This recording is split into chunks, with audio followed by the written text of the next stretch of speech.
Hey everybody, it's Will with Schedulefly, and I'm excited today to have Keith and Tabby Wren on the phone, a father-daughter combo in Westchester, Ohio, and they own the Cone.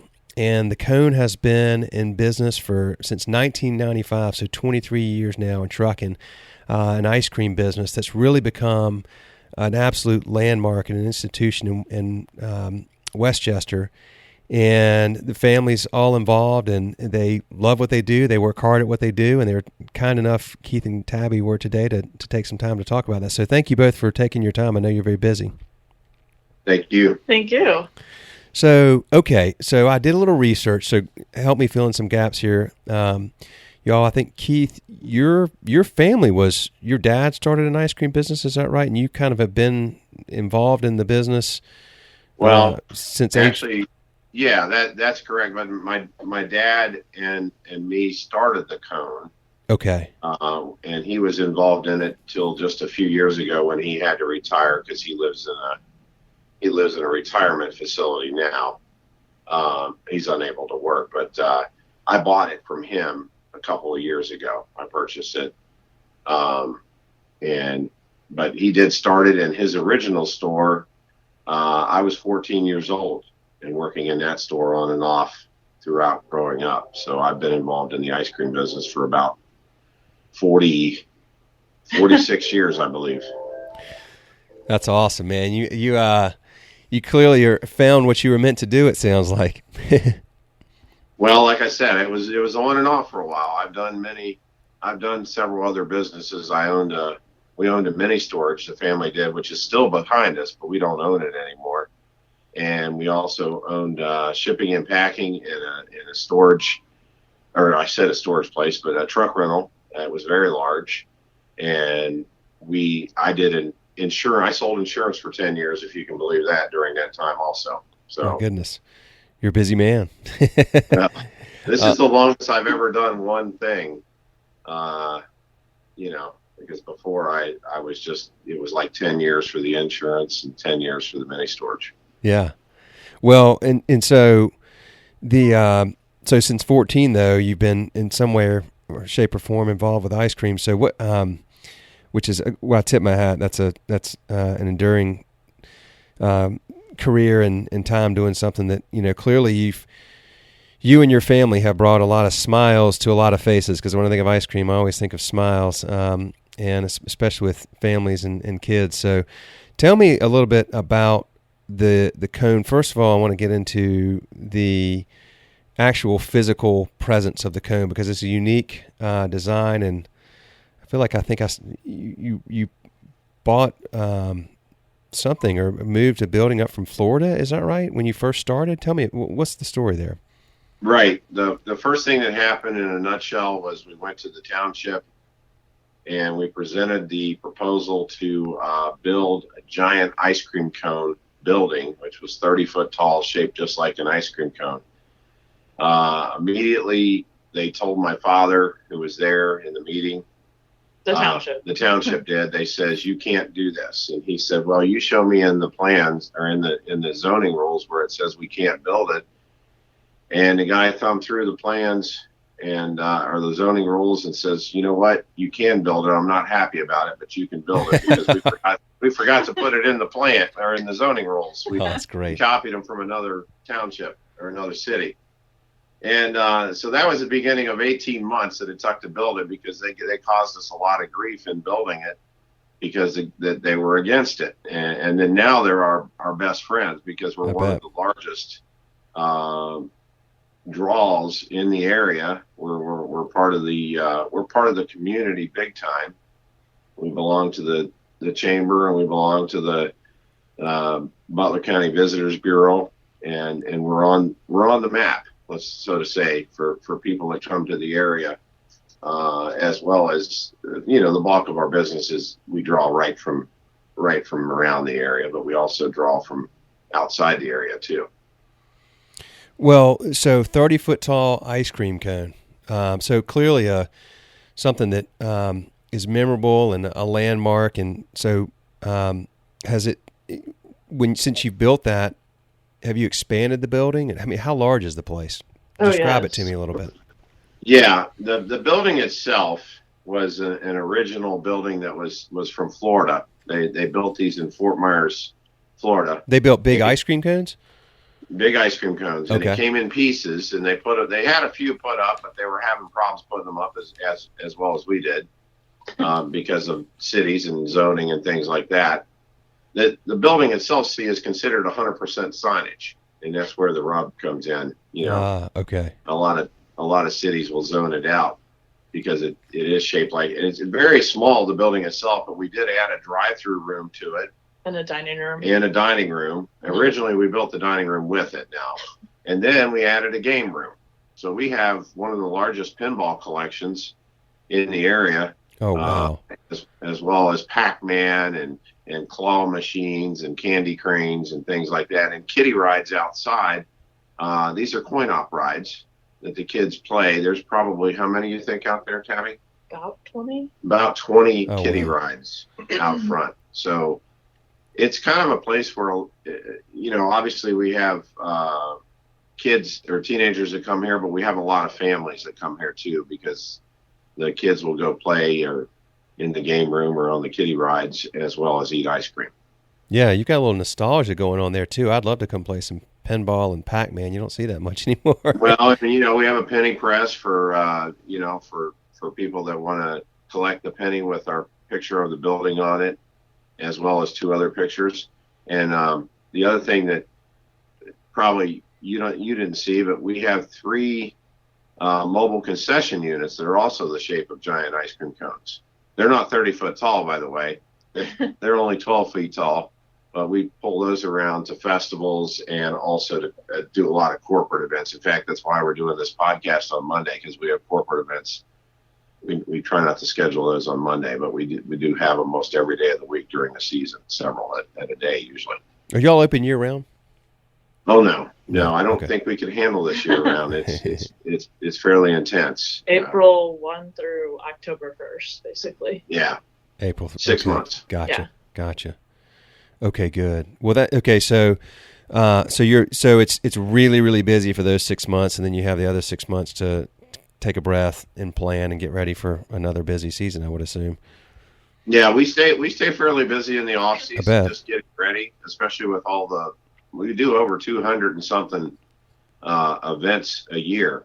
Probably more now. Probably more. We haven't counted them up, but I mean, I know last year was 240 events for the season with our mobile concession units. So that keeps us.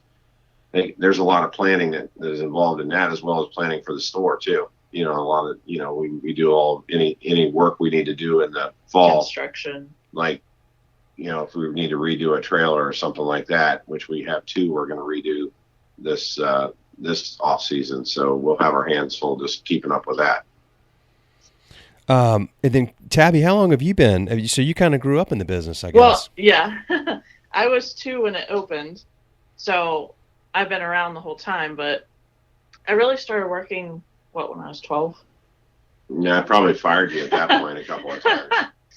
I probably started working around 12 and then really in the store when I was about 15, 16. And I'm 25 now, so probably about 12 years. What do you all what do y'all love the most? And I'll let you each answer, but what do you love the most about what you do at the Cone? It's pretty amazing. I get to pretty much plan my day without the corporate bosses and everything. Yeah.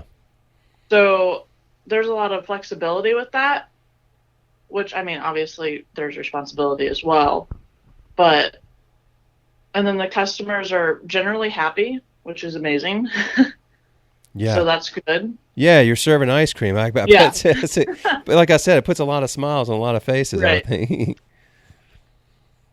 And it's a happy place. I mean, we have a lot of teenagers working for us, and for the most part, they're happy and we're happy.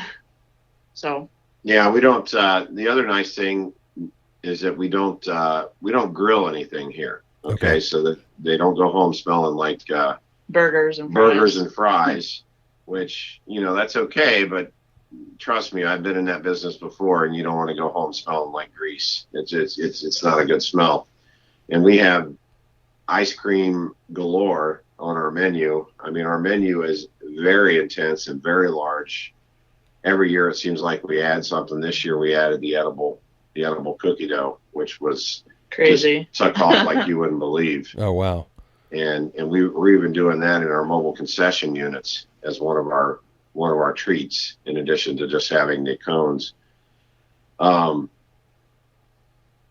kind of lost track of what I was saying there. Why we love the cone. Why we love the cone, but it is a happy place, like she said. We do make kids happy. We get a lot of positive reviews because we do serve a product, and I'm not just saying this, it's far and above what our competitors have. We only buy premium. Yeah, we go so far as, obviously the ice cream that we make or enhance everything in the store every day, every single day, except for our chocolate ice cream. That's the only flavor that we take straight from the dairy and put it in the machine because it's so good we don't need to change it. Gotcha. Okay. Every day. So, tell me about how has competition affected the business over the years, and has it changed? I mean, there's a lot of change now. And is it more competition than you've had in the past, or less? Yeah. And I might add that there is, over the years, there's been a tremendous amount of competition in our area. We're an upscale middle class area, and if you want to put an ice cream store in Ohio, this is where you come. You're going to come to Westchester, Ohio, or you're going to come to Columbus. Okay. But and it's a very unique place. I don't know what your area is like, but on our area, we have ice cream stores that are chains, and these are primarily hard ice cream, although we have some soft serve in the area. They will put an ice cream store gas station on every corner. Okay. So we have more ice cream than I think anybody in the country. I mean, and without naming names, which I'm not going to do, there's just everybody here. And everybody that decides they're in the franchise business moves to the area and builds a new store. And at first we think, oh my gosh, here they come. It's going to affect our sales. And it never really does. And we never really does. They keep on working us to death, basically, which is a good thing. In other words, we stay busy, and at first maybe the hype is a little bit, and we'll notice a little bit of a downtick, and then after a few weeks, we don't even notice that they're there. That's great. Well, you got something that's very unique. I mean, very unique in the sense of the building itself is unique, but you've also got a business that's been run by a family for a long time, and people are looking for that more and more now, and the hospitality and the genuine, authentic friendliness that comes along with that, because that's not something that's easy to replicate across tons of locations in a chain. And there's nothing unique about a chain. It's fine if you want, you know what you're going to get or whatever, but you guys have got something really unique and something that's memorable. I mean, people will remember when they go to the Cone, I imagine, and kids will, and they'll grow up. I remember going there, not some gas station place that has soft serve or whatever. That's a stopover kind of thing. But I would imagine that the more generic kind of stuff that pops up, in some ways, it probably helps you stand out even more, doesn't it? I think it does. And some of them will blame me when they go out of business. I could probably name 10 places in the last 20 something years that have come and gone, and they'll get upset with me, and I'll look at their location when they move in, for instance, and say they're not going to make it because that's a horrible location. I don't know why they picked it. And then they don't have anything that stands out. Like you said, they're just there with products that you could get anywhere. And that, to me, is what, like you said, what makes us different. You'd have to see our menu to fathom what we're talking about. I mean, if a guy comes up and to give you an example, our most popular flavor is orange vanilla, and that's the old creamsicle. We've made that for 40 something years. Wow. And we developed that with a dairy, and we're the only people in the whole entire world that make that particular product. It is It is ours. No one else can use it. And with that said, we have many, many other options on the menu for people to choose. Right. I mean, we grind up the strawberries, dice the peaches for those ice creams. All fresh and yeah. All fresh, right. What All do you? natural. What's food? And you don't grill. What food do you serve? We do serve hot dogs Okay. and corn dogs and hot mets. We do have a convection oven. That is a very small part of our business. Yeah. Very small. In fact, it can be a thorn in our side, to be honest with you. Like last night, I think we had somebody that ordered 10 hot dog meals right in the middle of us making sundaes in the back, and banana boats and cookie dough treats and wizards and everything else. And we're like, oh my gosh, we don't have enough room for this. That is our only downfall. The building itself was never designed to do what we do. It was designed to only have 2 ice cream machines in this building, and we have how many? 1, 2, 3, 4, 5, 6, 7, 8. We have 8 machines, which are double heads with a twist. So 16 flavors, basically. 16 flavors. Well, some of those are just Or vanilla, right. on the other side, because like the strawberry, we'll mix that with vanilla. The orange will mix with vanilla. Obviously the chocolate would mix with vanilla. We have Italian ice in a machine that we make ourselves. We have a pineapple sherbet that's to die for. We have a homemade peanut butter. We make the topping and all for that. Oh goodness. That is popular. Yeah. Right now we're running fresh peach, which we grind up the peaches. We use a combination fresh peaches as well as organic peach preserves, locally sourced. And, we do a lot of things. Actually, the best way I can explain to you what we do is we do everything the hard way. Yeah, I hear you. But the hard way, but the right way. And the people and customers notice the difference for sure.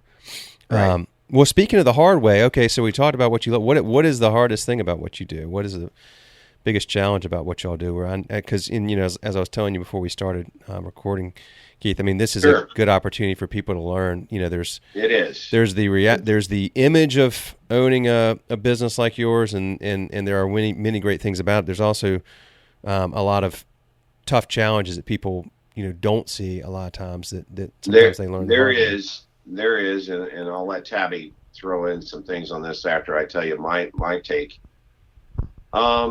We have a lot of very good employees, okay, but they are very hard to find. And that's so much these days. Everybody says that. It's a real challenge. Yeah. Every business in this area has a sign that says now hiring, open interviews.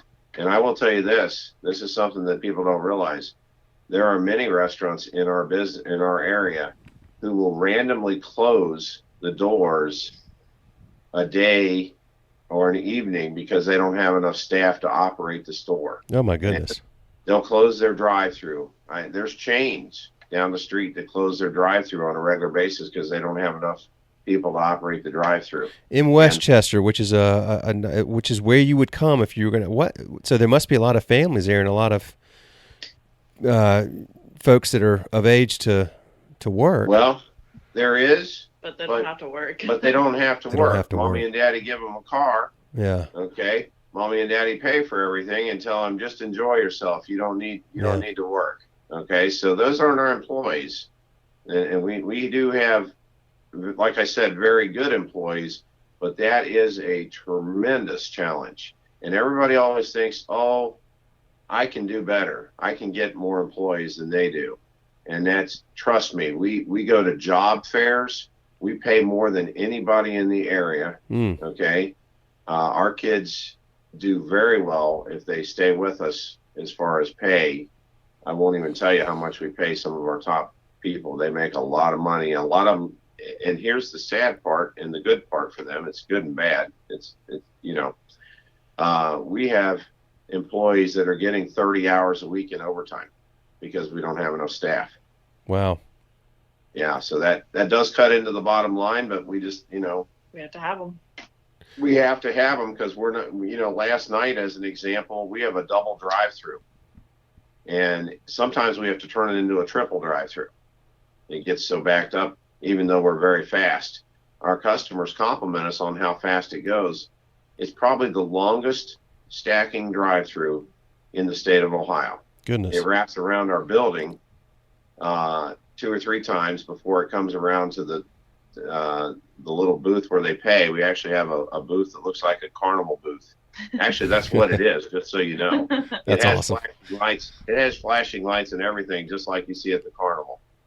And that's where they pay. And then they go to the window to pick their items up. And we go out into the drive-through with computers, with portable iPads, and take their order in the drive-through just to make sure we keep the line moving very fast. Last Sunday, we did 681 cars through drive-through. Oh, my goodness. It was crazy. Well, under that level of intensity and the stress that would come along with just managing all that, then yes, you've got to have good people. I mean, the two of you can't do it. You got to have really good people that are able to operate under high levels of intensity while somehow then not making the customers feel stressed out and making the customers feel happy and relaxed and tough to do, I would imagine, especially this is something that every single owner, no matter what part of the country he or she is in, that I speak to, talks about this issue.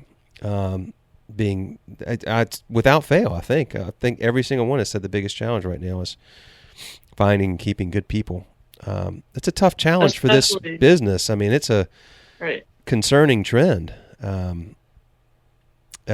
But it sounds like I guess it's something that you've done the best you can with. It's an ongoing challenge, but you also, I guess, on the flip side of that, once again have something fairly unique to offer people. I guess it's a institution there in the town. It's something that's been there a long time. I would imagine they have opportunities to grow within the business if they're there long enough and work hard. So, it's a great opportunity, just matter of finding the right people, huh?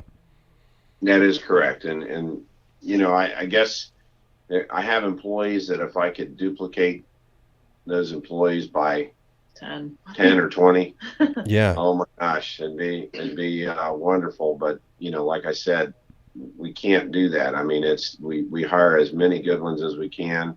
But they are 16. There's some of them are 16, so that when we hire them, and that obviously that comes with some challenges when they're 16. Are the challenges different with 16-year-olds now than they were 10, 20 years ago? Yes, definitely. Because my daughter wouldn't know this because she was 2 years old when we opened. The crew was totally different when we first opened the stores, and I guess there's a phrase. My daughter's going to kill me, but sometimes I call them, what is that? Goldfish? No.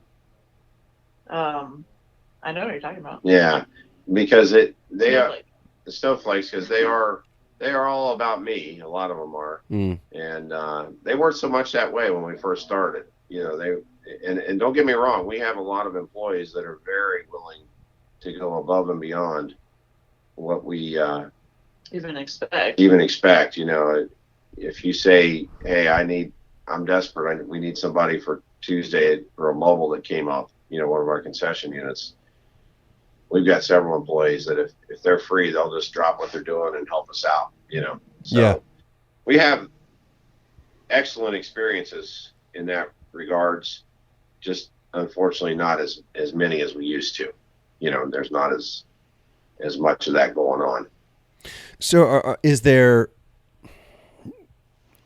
because they're not maybe perhaps learning some of these skill sets and mentalities at home, does it now fall? I mean, do you guys have to then sort of train this into them, or how do you handle that? How do you manage that? A lot more training. A lot more teaching, I guess, huh? Right. A lot more training hours. I mean, we have to teach them how to sweep, which we never had to do before. Oh yeah, we did. Not all of them. We had to teach a lot of them how to sweep even back in my day. But not as many. Not as many. They don't even know how to hold the broom. Okay, they can't count change when we get them. They have no concept of how to count change. If they push 20 on the POS system, of course, at this point, that's what it is. and the guy only gave them a 10. They look real funny. Like, what do I do? I'm like, do you know how much money you need to give them? Oh, and they're confused. Okay, because that's not something they're taught in school nowadays. Yeah. And it seems, and I know this is a horrible thing to say, but it seems like the schools really don't want them to work. You know, they're kind of against them working, so they make it a little harder on them. The teachers nowadays give a lot more homework than they used to. Yeah. And they are very intense with homework. So, especially this fall, we'll probably lose a couple good employees due to homework, because they'll just come to us and say, we can't do this anymore. We got too much homework. We can't even work one day a week. Oh, no. Yeah. Really? And, yep. Oh, yeah. And that hurts, because that's when we're really short, because we've lost all of our college kids. Yeah. So, wow. Anybody thinking about going into business, that's something they really have to think long and hard about, because if you do get to the point where you're very successful, that's going to be rough. That's going to be your hardest thing to deal with, is not having enough good help. And especially when you think you got it licked, and, you know, like us, you're in the fall, and you think, okay, it's all downhill from here. It's not, because even though it will slow down in the fall for us or any other ice cream store in the business, it does not slow down for us physically. Right. Because we lose. Everyone's in school. Yeah, they're all in school. So physically, we feel like we're doing, you know, the same amount of business when we're only doing a lot less business at that point.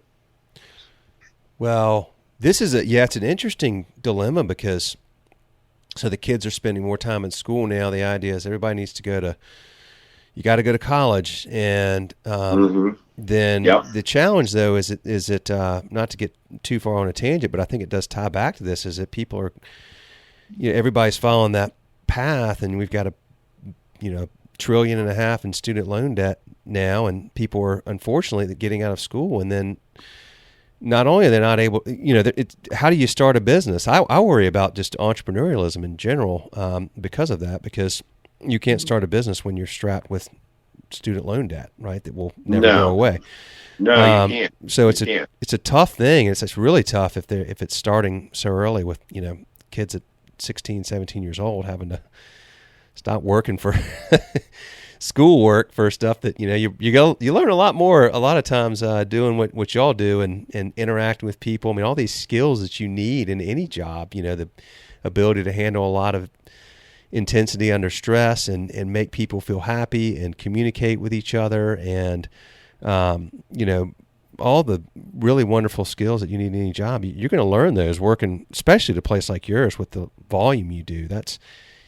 They're learning more than they probably would ever imagine, I guess is my point, working with you guys. Yeah, we have a lot of them that come back to us and tell us that it was their best job they ever had. I bet. You know. Yeah. And that's a real compliment. They don't realize that until they get out into the real world, so to say, how easy they have it. And you know, I might also add that with us using your product, Schedule Fly, you know, the nice thing is they've got some flexibility there, and they figure out real soon when they get out into the real world, they may not have that flexibility. Right. That's right. Right. Exactly. You can't just trade with someone. Yeah, trading with someone doesn't usually work when you're in a real job, and so to say. Not that ours isn't a real job, but I mean, you know, obviously, if someone uses Schedule Fly correctly and they work with their fellow employees, if they need to be off a certain time and they didn't realize it, somebody will take their place, and that's a positive thing, because then they're happy, and they'll do the same for that other person if they're someone that's a team player. They have to be a team player, of course, for it to work. Yeah, for sure. Absolutely. Well, yeah, you know, I love stories like this. It's so inspiring to just hear a family that's dedicated the years and time that you all have to building this business. It's such a unique business that will endure as long as you want it to. And I mean, you've made tens of thousands of people really, really happy over the years with, you know, serving them fresh, good homemade soft serve ice cream. So I tip my hat, and I just love stories like this. I really do. It's one of the great things about our country is the opportunity to, start and build businesses like you all have, and lots of hard work comes with it, but lots of reward and payoff. And like you said, Tabby, there's such a great thing about with all the hard work that comes with it, but having a business that's yours that, you're not off kind of having somebody, in the corporate world, having to, live around somebody else's schedule and just, do work for somebody else. So I really just want to congratulate you guys, both you, Keith and Tabby, and your family for doing what y'all do. And I know, you've built a really unique institution there in Westchester, and I would bet that the folks in the town are very, certainly your biggest fans now, because it's clearly you've done a really amazing job with the business. Oh yeah, they are true fans, and they love the fact that we're here because, like I said, we are certainly a draw to the area, which of course is what the Visitors Bureau wants. And I might also add that on what you just said there, I could never work for anybody else. I can only work for myself. I'd probably make a bad employee if I was working for you.